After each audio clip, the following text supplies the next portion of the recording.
Welcome back to Real Builds and TR7 Evolution. You'll notice there's a whole bunch more parts missing. We did the struts, we've disassembled the brakes. Now the sway bar and lower control arms are gone. And we got to talk about pushing out bushings. So we'll be right back. So today we're going to start getting the lower control arms off the sway bar and pushing the bushings out. We're also going to take a look at the rear control arms and what we're going to do about pushing those bushings out. Now, this stuff again, it's one of those nasty, dirty little jobs that's a real pain in the butt. But it's something you can do. Again, once you've got the control arms off, if you don't want to do it, don't feel bad about taking it to a shop. If it's the only time you're ever going to do this, you don't want to invest in a few tools, I get it. And it's a nasty job. But let's take a look at the tools we're going to use today for this little project. So we have decent size hammer, hacksaw, carpet knife, as well as a sharp knife, wrenches that we're going to need, small hammer for tapping. Now, I'm not going to use a hydraulic press because most of you don't have one.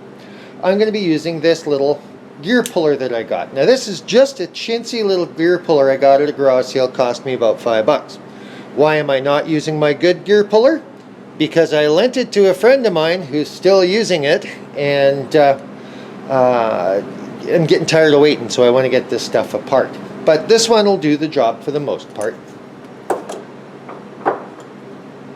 Big heavy screwdriver and a pipe wrench. That's what we're using today. Now, getting into the project itself, what we're looking at is we've got the sway bar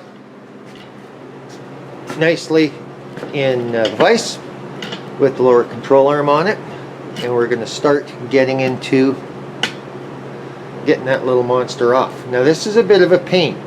Hopefully, you've been doing what I've been talking about. Every time you walk by your parts, you hit them with a shot of penetrant.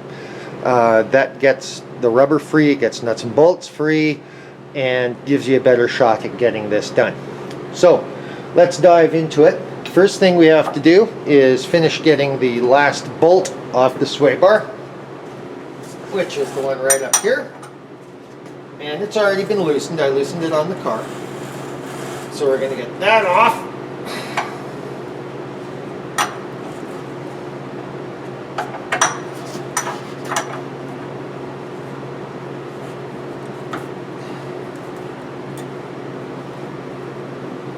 And we're going to keep it handy. Now the next thing we have to get loose is this washer. Now this thing can be really badly seized on. And if it is, what I've found works really well is after giving it a few light taps, not beating the crap out of it and damaging it, but a few light taps, is to get a pipe wrench that you can get up onto the washer, tighten it up, and work it back and forth until it breaks loose. Okay? And then just continue to muck with it until it gets to the point where you can actually get it off. Like so. Now we need to get the bushings out.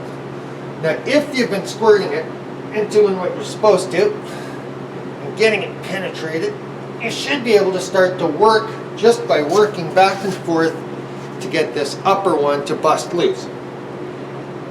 Like that. Now once it gets that loose, if it won't pull off by hand, we got our handy dandy little beast.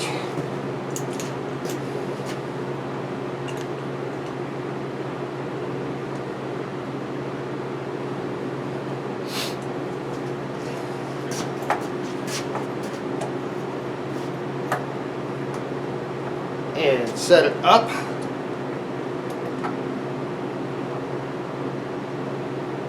And start pulling it off until it pops off. Now, some things to watch for. Make sure you've got this attached to the arm not the bushing. Okay? So make sure it's good and solid on there. Twist it down till it's tight. Now if you have any problems, like this one's deciding to give me, just pop it off. We'll cheat a little bit, and we'll just finger tighten the bolt back on, the nut back on, and we'll use it to center the head, like that. Make sure it's all on there good, and away we go.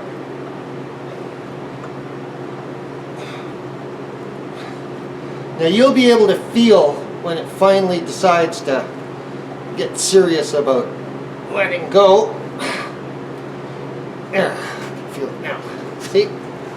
Now that we've got her coming up, you can see it's coming off the base down here. And again, this is looking easier than it often is because I've been, every time I walk by it, I give it a squirt and get it loose.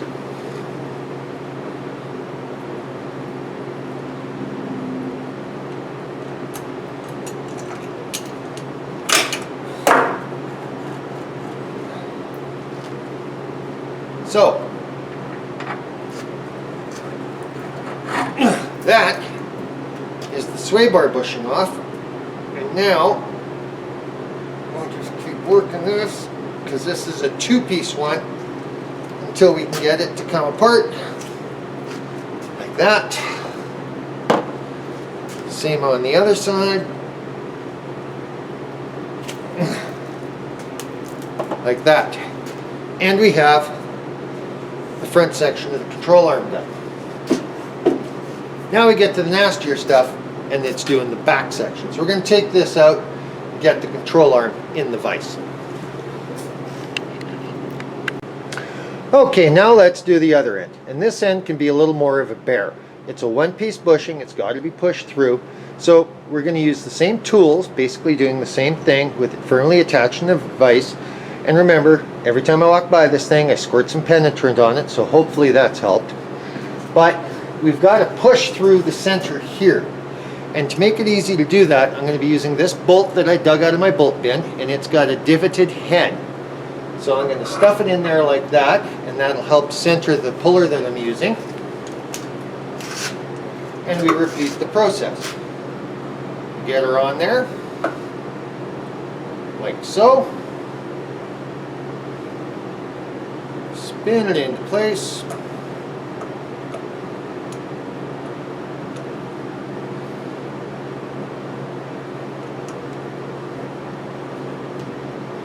Like so. And start twisting her off. Now make sure everything's lined up and centered, or it's going to give you a nightmare and try and move around, try and come off, and just generally be a pain in the butt. Keep it snug in the vise so you don't hurt yourself, and just keep twisting away, and it'll push it out. That's also why I keep the wrench around. Now this is just a little $5 gear puller, and I'm asking it to do a lot, but it tends to cooperate, and you can see how it's pushing through. Now if it happens to come off, which could happen, wouldn't be the first time, you just start over and keep going. See, I was saying, didn't get quite centered enough.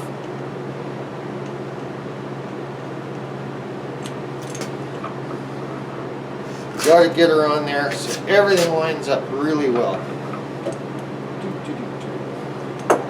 And I've given this thing a rough life, so twist it a little. Now a better piece for this would be the heavy duty gear puller I've got that I've unfortunately lent out.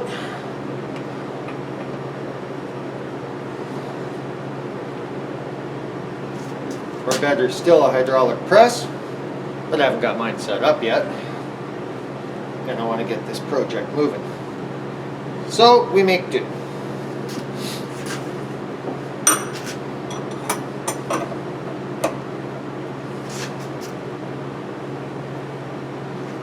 Now we just keep spinning it.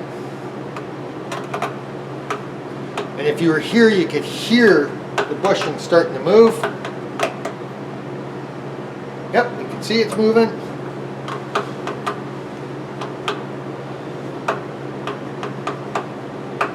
And yeah, a heavy-duty gear puller is much better for this.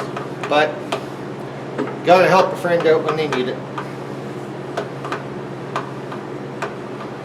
And his car is a daily driver, so I'll get it back in about a week.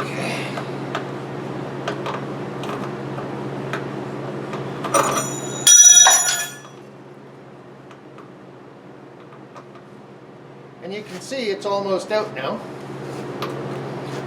No blood, no bruises.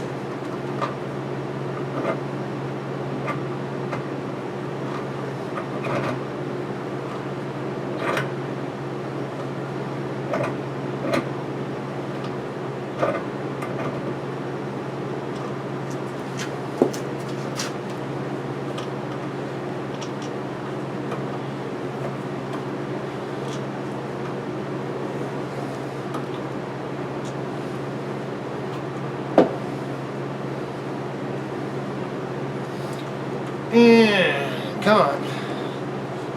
It's turning much, much easier now. That's why I'm not using the wrench, because she's just about all the way out.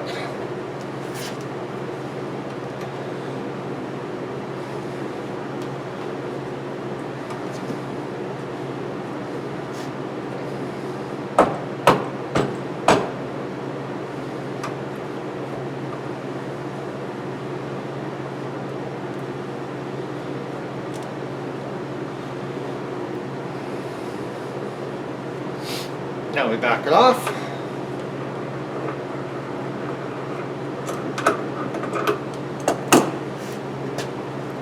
Have a little fight with it.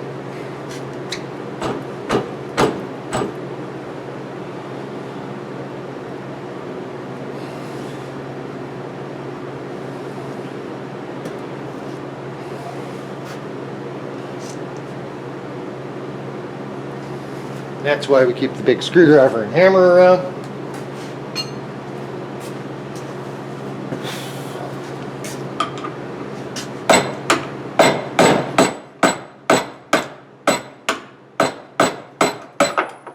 There we go.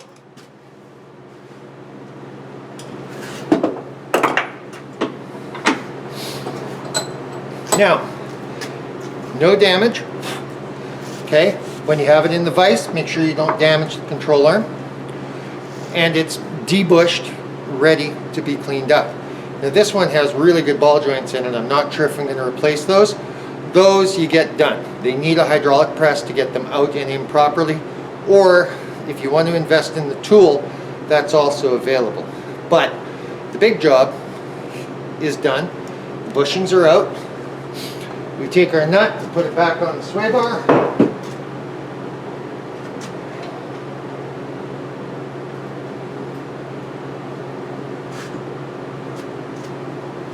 And we can move along to do the rear arms. So let's take a look at those real quick.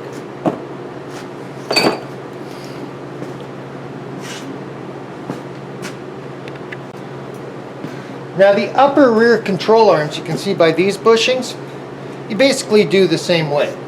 Now these can be corroded more, they can be stuck in worse. So there's a couple of cheats you can do. Again, if you can't get it out, don't damage anything, is the most important part. But if it's really, really stubborn, what you can do is take a bucket of solvent, stick the bushing end in, cover it so it's safe and there's no fumes, leave it for a couple of days.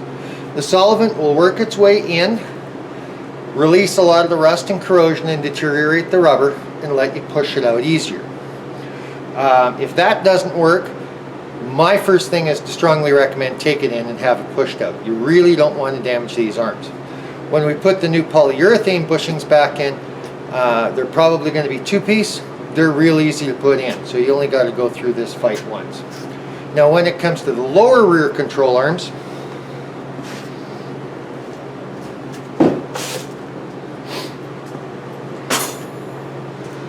I took the upper one out using my handy dandy little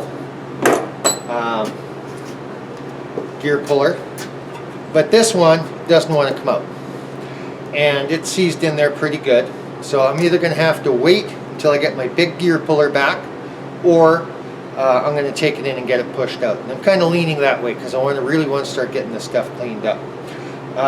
But again, very important, the other trick, and I've already tried it on this one, put it in a bucket of solvent, cover it because you don't want the fumes getting out, leave it sit for a couple of days, come back and hit it again. The overall, I'm pretty pleased with the suspension components. They're all in good shape. These are all off of my very, very late Model 8 1981 car.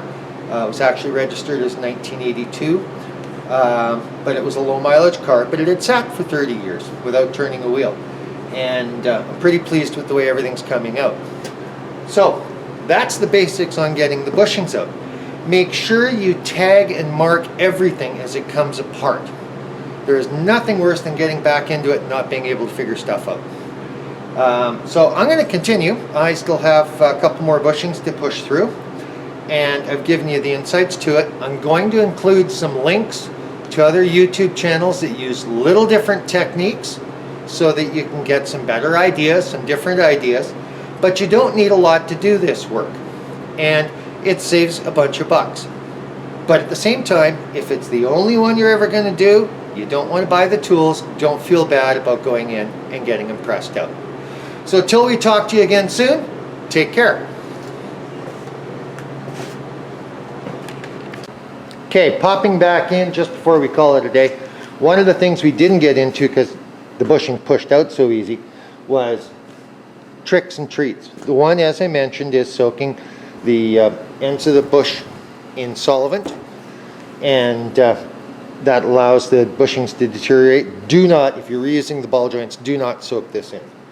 The other trick with the bushing is if it doesn't want to move and it's still in here like that, the reason we keep our knives around is so we can cut off the outer edge.